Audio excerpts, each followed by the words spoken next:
Cuéntanos, ¿de qué trata tu proyecto The Journey y qué te motivó a crearlo? Bueno, en verdad, a ver, no es que lo quise crear, se fue dando. Yo estoy viajando en moto ya hace 7 años, cumplí hace 20 días.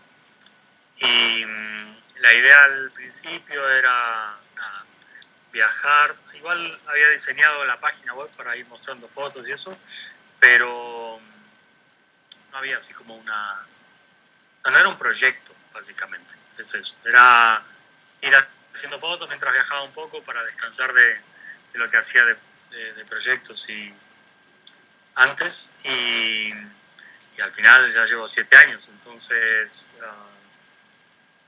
digamos que como que o sea, la idea era al principio 6 meses, luego, bueno, 6 meses para ver si aguantaba, ¿no? Viajando y eso, porque nunca había viajado tanto tiempo en moto.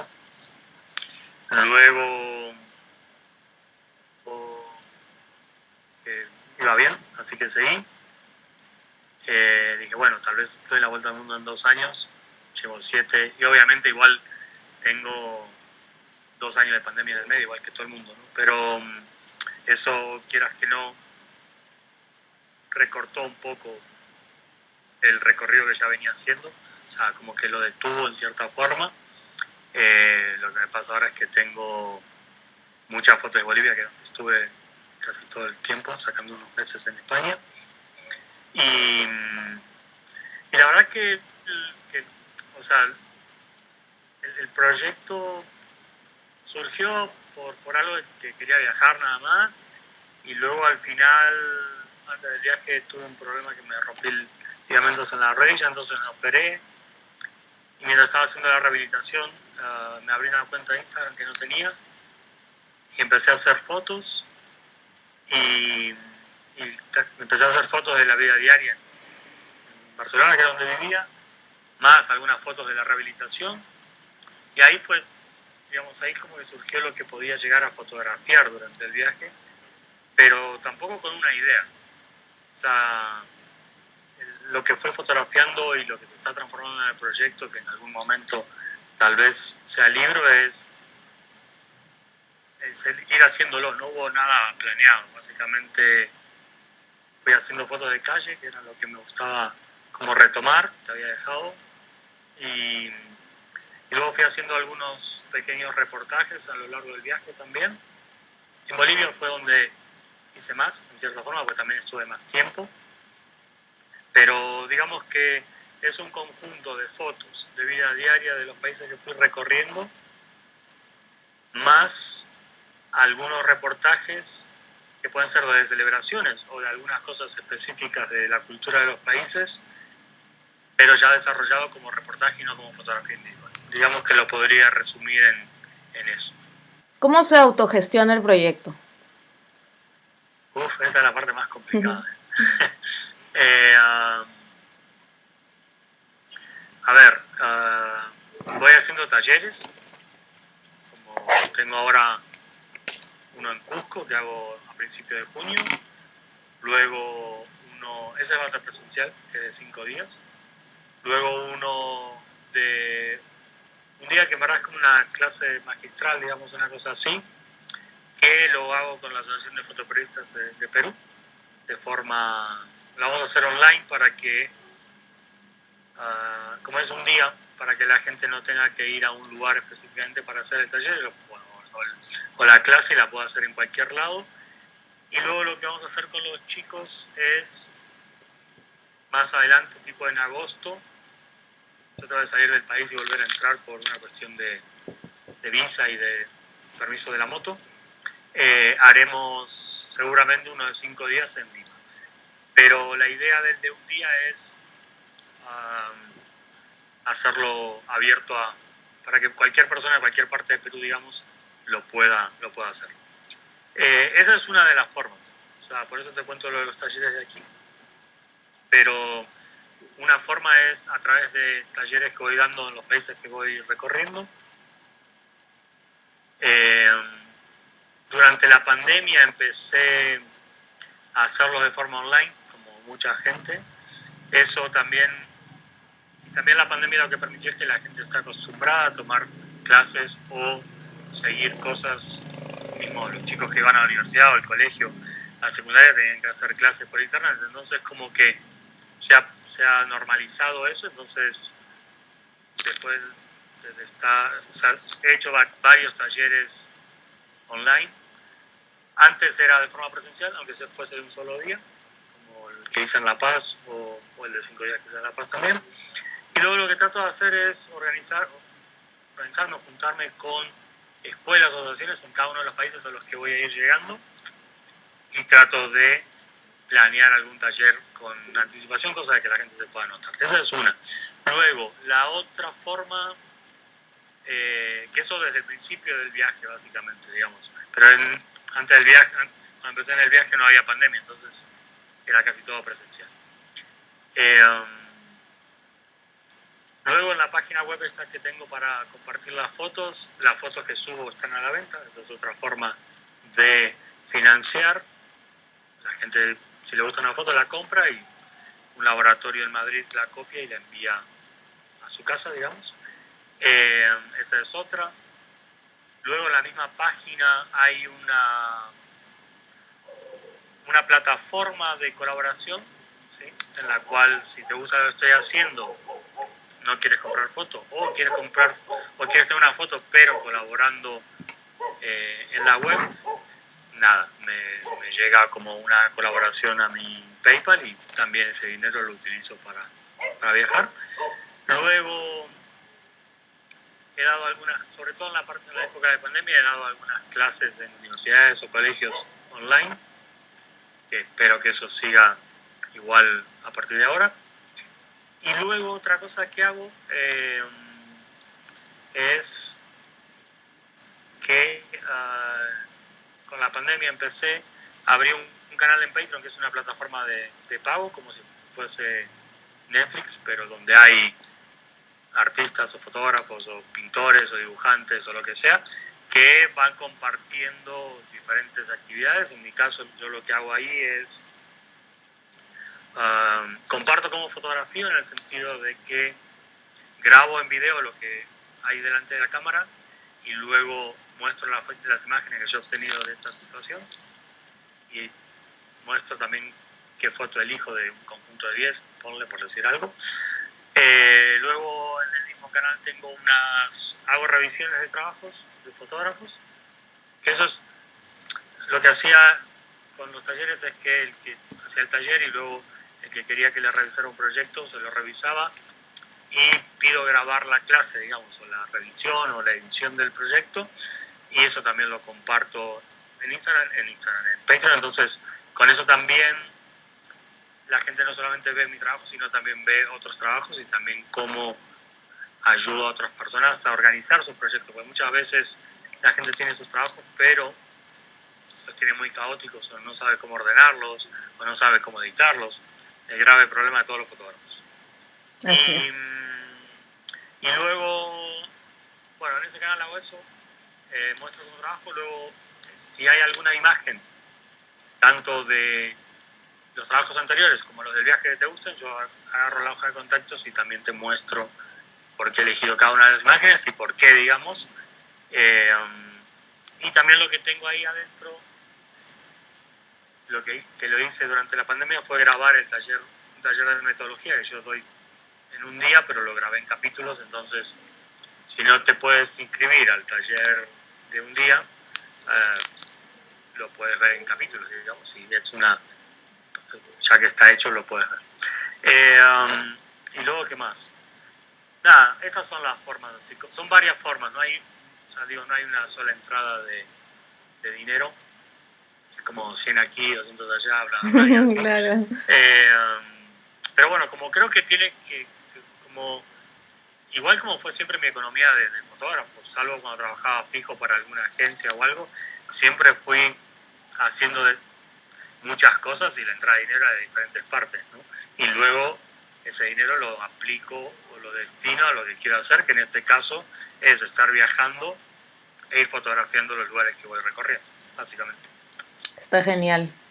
Ahora cuéntanos, ¿qué planes tienes para el proyecto este año? espero que sigamos como estamos, abiertos, que solo pidan las vacunas para poder entrar a los países. Mi plan por ahora es, me quedo hasta finales de julio, sí o sí en Perú. Luego tengo que salir, pero con que salgan 2 días o así. En la aduana me dijeron que con que cruce y vuelva ya está. O tal vez pueda hacerlo antes de salir, igual en la extensión. Voy a ver, eso todavía no lo tengo muy claro porque han cambiado un par de... Antes se podía hacer online, ahora no se puede. Y entonces, si es fácil lo de entrar y salir, pues cruzaré a Ecuador y volveré a entrar y viajaré un par de meses más por el norte de Perú. Y luego de ahí, ya supongo que tipo en octubre o por ahí, ya cruzaré a Ecuador directamente. Pero definitivo, digamos, en el sentido de que no lo usaré para volver otra vez para Perú. Ujú. Y ahí podré estar 3 meses, creo. Así que Perú es mucho más chiquito que... Perdón, Ecuador es mucho más chiquito que Ecuador, así que... perdón, Ecuador es mucho más pequeño que Perú, entonces lo podría recorrer bastante... Digo, en 3 meses me sobra para recorrerlo. Perú es mucho más grande, por eso necesito más tiempo. Luego de ahí Colombia. Y ahí depende de varias cosas. Una es cuánto tiempo puedo llegar a estar en Colombia. Uy, te perdí. Si cruzaré a Panamá o si busco por ejemplo, lo que me gustaba mucho, la idea era tratar de llegar a Cuba desde Colombia, pero bueno, tengo que ver si es posible encontrar un barco que haga eso. Sé que había uno, le escribí hace un tiempo, obviamente con esto de la pandemia no sé en qué está, pero bueno, el plan es hasta fin de año recorrer pues, Perú, Ecuador y empezar a recorrer Colombia y luego ya más adelante ir viendo, ¿no? También hay que tener en cuenta que en el Caribe empieza la temporada de huracanes en mayo, junio, bueno, depende. En verdad es en agosto, pero con esto del cambio climático cada vez se adelanta más. Ujú.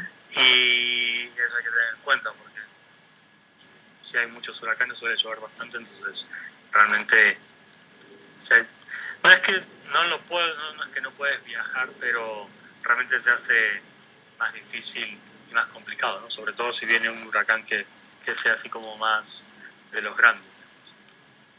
Pero bueno, más o menos ese es el plan. El plan es que voy viendo lo que hay y lo que puedo hacer. Pero bueno, digamos que sí, Perú son unos 4 meses, en total otros 3 meses más o menos.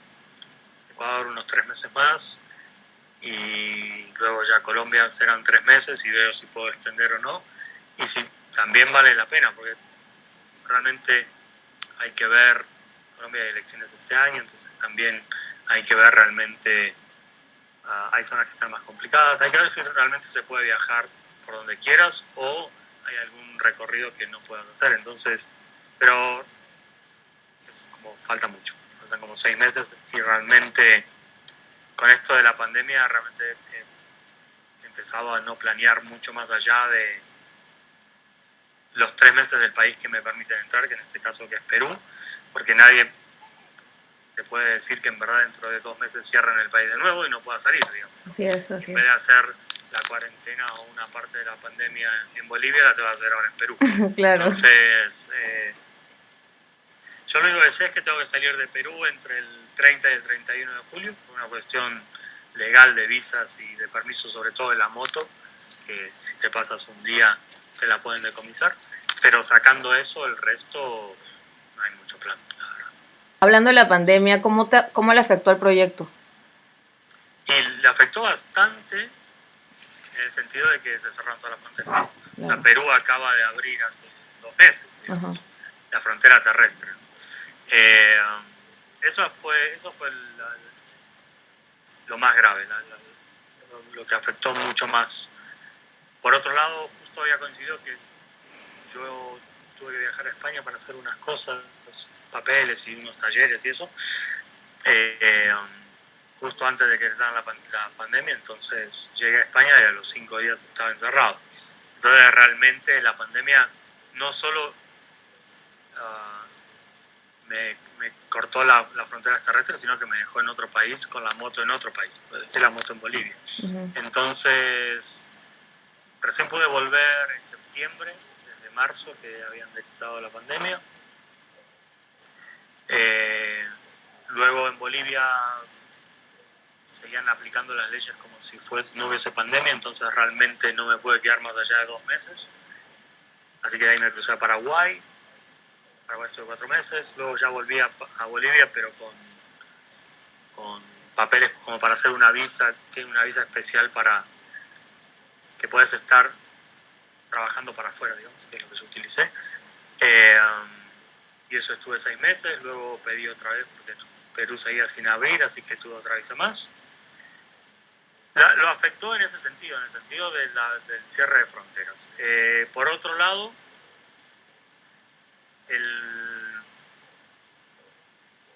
esto de que fuese online muchas clases o que la gente se haya acostumbrado a tomar clases online me permitió, en verdad, seguir trabajando en el sentido de dar talleres online, que eso fue como en verdad fue como un regalo, porque si no hubiese podido ganar dinero durante casi 2 años. No sé qué hubiese hecho, básicamente. Pero al poder dar talleres online, como que pude mantener, digamos, mis ingresos como para poder seguir viajando. Y cuando volví a Bolivia, pues obviamente seguí haciéndolo igual, de poco más, no mensual, pero una vez cada 2 meses, una cosa así. Ese fue lo más grave. Y lo otro es que 2 años en los que estuve básicamente entre Paraguay, Bolivia y Argentina, dice que bajé a ver a mi madre, pero digamos entre esos 3 países, España entre comillas en la parte de la cuarentena fuerte, estuve ahí dando vuelta. Entonces ahora yo en mi moto pongo el nombre de los países y al lado de Bolivia, como un país más, tengo ahora un símbolo del infinito, porque en verdad estuve durante 2 años dando vueltas como en círculo. Claro, y ahora todavía no escribí Perú porque normalmente lo escribo ya cuando tengo más tiempo dentro del país, una cuestión de cábala, digamos. Así que sí, eso fue el grave. O sea, por un lado me perjudicó y por otro me ayudó. O sea, pero porque permitió lo del... Y luego también permitió lo de online, y también lo que me hizo fue que como tenía bastante tiempo para pensar qué iba a hacer y eso, abrí este canal de Patreon que poco a poco va sumando seguidores. Me gustaría que hubiese muchos más, pero bueno, va sumando poco a poco. Y entonces, cosas que no hubiese hecho, pues ahora estoy haciendo. Entonces, en verdad, digamos que con 6 meses de pandemia hubiese sido genial. Pero, bueno, tocaron que al final casi me afectaran 2 años, porque Perú tardó casi 2 años en abrir. Podría haber ido por Brasil, en verdad, también, porque Brasil estaba abierto. O sea, cuando estuve en Paraguay podría ir por Brasil. Pero el problema es que Brasil es muy grande y tampoco estaba muy claro lo de las fronteras. Entonces era meterme en un país muy grande en el cual no sabía por dónde podía llegar a salir. En cambio, Paraguay o Bolivia, al tener más fronteras, son más pequeños también, es mucho más fácil poder salir a diferentes lugares, ¿no? Entonces, digamos que es eso. Pero bueno, nada, paciencia. O sea, no soy el único al que le ha afectado. Entonces, ni que hablar a la gente que por desgracia se ha muerto. Entonces, realmente,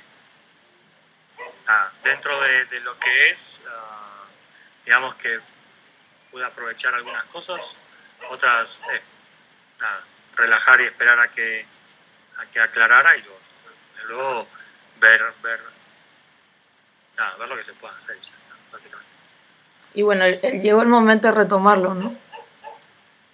Sí, a ver, digamos que en verdad, sacando la etapa que estuve en España, que no podía volver a Bolivia, esa sería la única parte en la cual no la considero viaje, digamos. O sea, no la considero de journey. Pero en cuanto logré volver a Bolivia, ya lo consideré, porque Bolivia no es mi país, entonces ya estoy viajando en otro país que no es el mío. Podía viajar dentro del país igual. O sea, hice el Salar, hice algunas fotos en otro lugar, luego me fui a Paraguay. Entonces, en verdad, yo diría que el viaje ya lo retomé hace un tiempo. Lo único era el que en algún momento el viaje se hizo un poco más sedentario, porque estuve como 7 meses en La Paz, digamos. Pero sacando eso,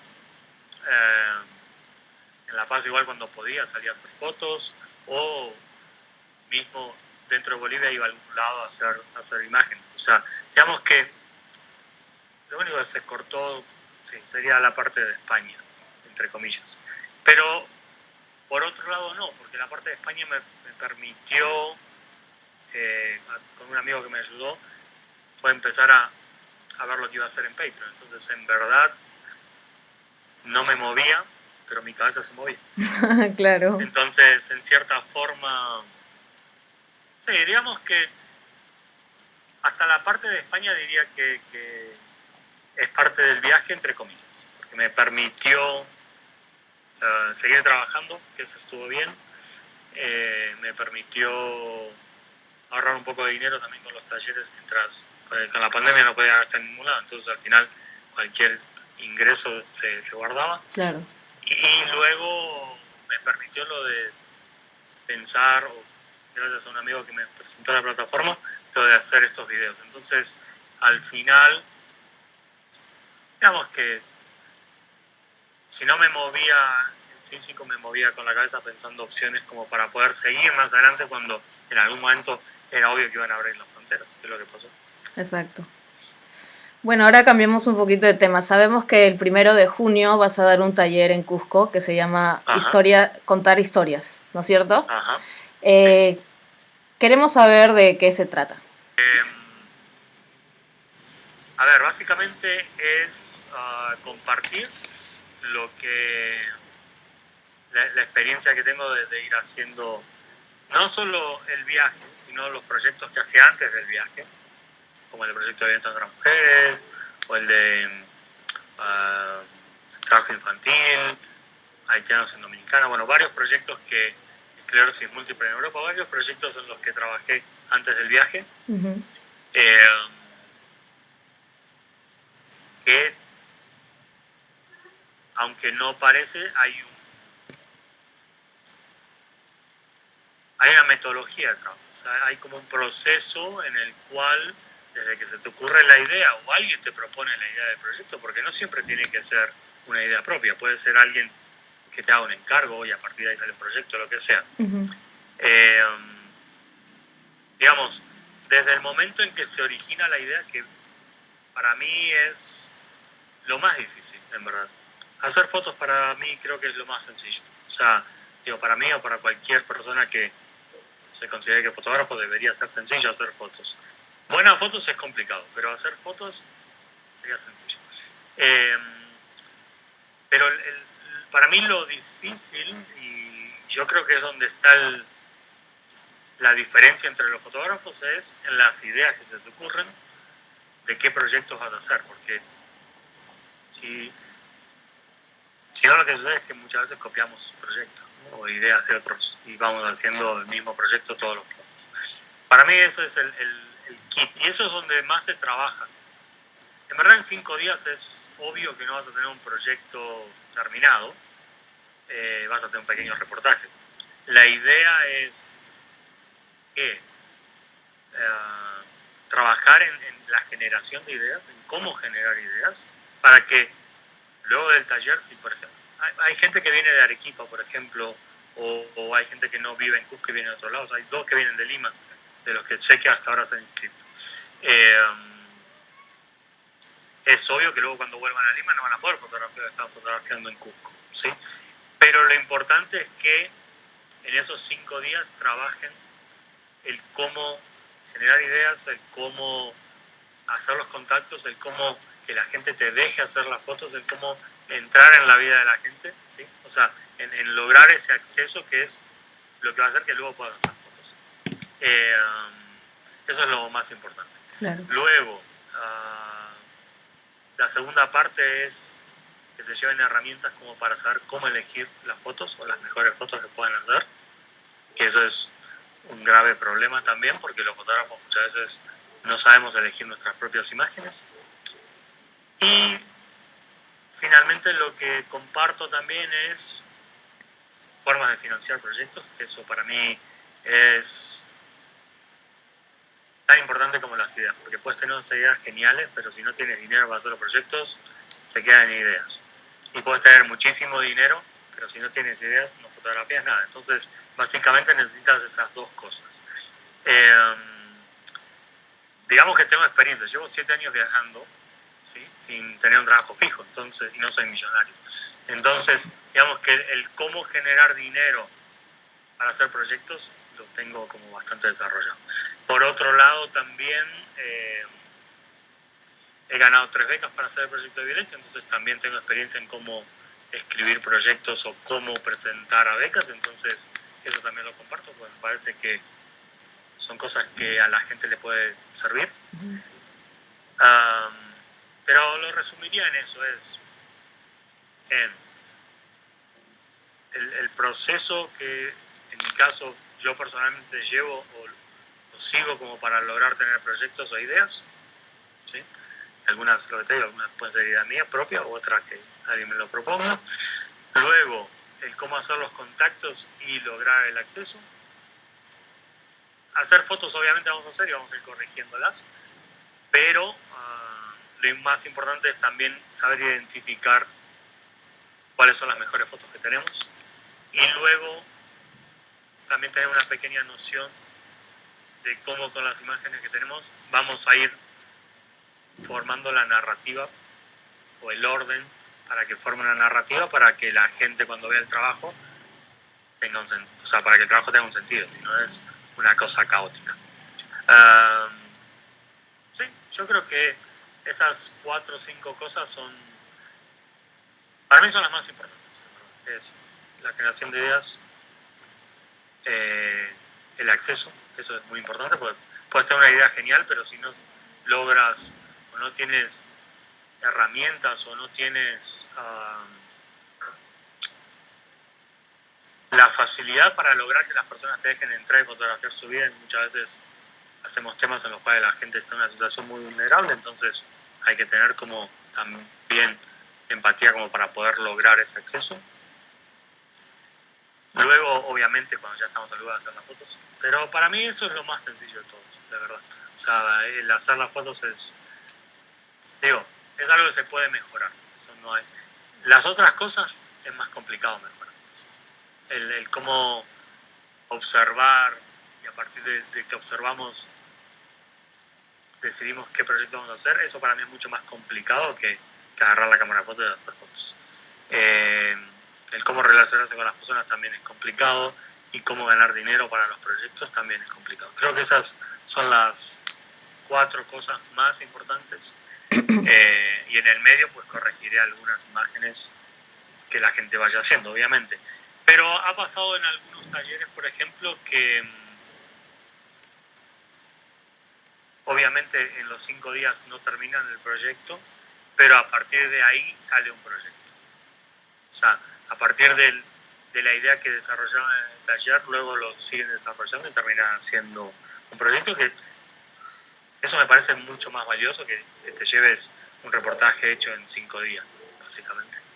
Sobre todo teniendo en cuenta que hay limitaciones de horarios, porque tenemos que juntarnos, yo tengo que dar la parte teórica. Puede pasar que lo más importante de la historia no suceda en esos 5 días, sino que suceda después. O sea, hay muchas variables que pueden hacer que no tengas el reportaje en los 5 días, pero hay muchas cosas que espero que la gente que haga el taller se lleve para aplicar en cualquier otro proyecto que haga, básicamente, o una continuación del que está haciendo. ¿Por qué crees que te has posicionado como referente de la fotografía en el mundo? En el mundo. Joder. A ver, no creo. no, realmente... A ver, sé que hay gente que sigue lo que hago, hay gente a la que le gusta lo que hago, hay gente que odia lo que hago. También puede ser una referencia negativa, en el sentido de no quiero hacer lo que esta persona quiere hacer, por ejemplo. No, a ver, no creo que no, creo que es demasiado grande lo que acabas de decir. Creo que hay gente que con las redes sociales, si no existieran las redes sería más complicado. Yo diría que en algunos casos, por alguno de los premios que he ganado, eso te ayuda a posicionarte en cierta forma porque tienes como un reconocimiento. Uh-huh. También los gané en una época en la que las redes sociales no eran tan fuertes como ahora. Uh-huh. Entonces, creo que si fuese ahora, por ejemplo, tendría mucha más gente tal vez que sigue lo que hago que hace 15 años atrás, que cuando tenía ganado los premios. Uh-huh. Cosas, ¿no? Digamos que la época también influye un poco. Sí, es verdad que hay gente que, bueno, sobre todo durante la pandemia, pero antes de la pandemia, yo antes de viajar daba muchos talleres también, no sé cuántos alumnos le habré dado clases desde que empecé a dar clases. Empecé a dar clases en el 2010, porque en verdad consideraba que había una falta de algunas enseñanzas en algunas escuelas mismas. Entonces, lo digo porque yo daba clases y veía. Y también consideraba que había ciertas cosas que los fotógrafos que hacen reportajes, y sobre todo los que tienen que ver con derechos humanos o fotografía de gente que está muy vulnerable, deberían tener en cuenta, que en algunos casos trabajando vi que algunos fotógrafos no los tenían en cuenta a esas cosas. Entonces me parecía que hacía falta ayudar a los que empezaban a que tuvieran eso presente desde el principio. Supongo que eso. Y luego los trabajos que hice también, en cierta forma, yo creo que o sea, por ejemplo, sé que el multimedia de India de Underside se sigue utilizando en universidades o en clases.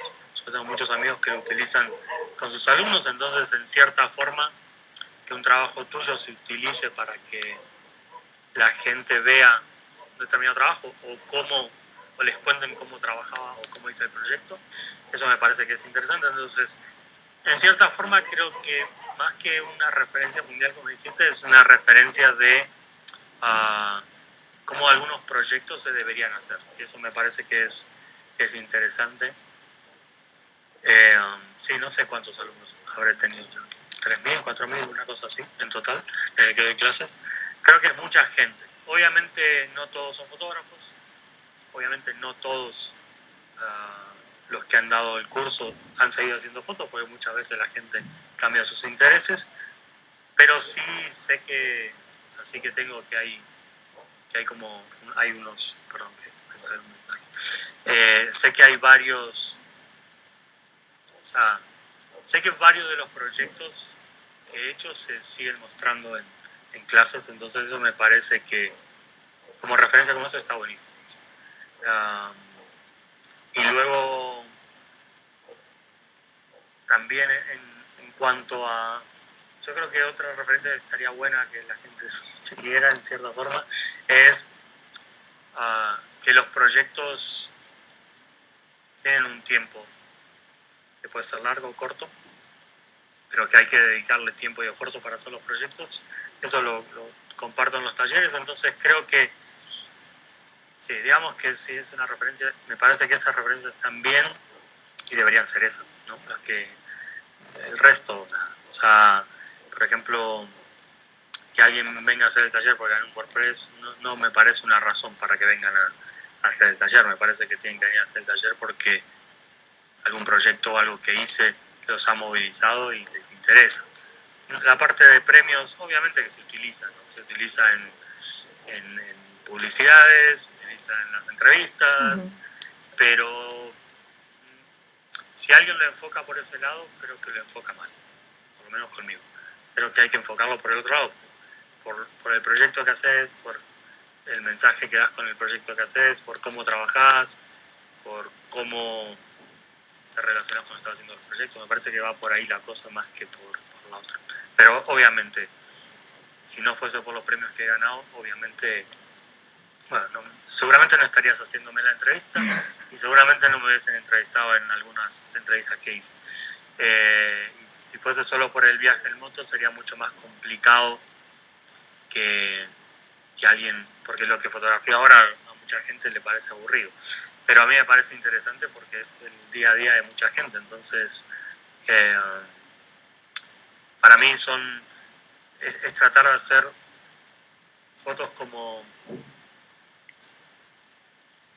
especiales, digamos, en momentos que parecen como muy comunes, y eso es mucho más difícil fotografiar eso que fotografiar fotografiar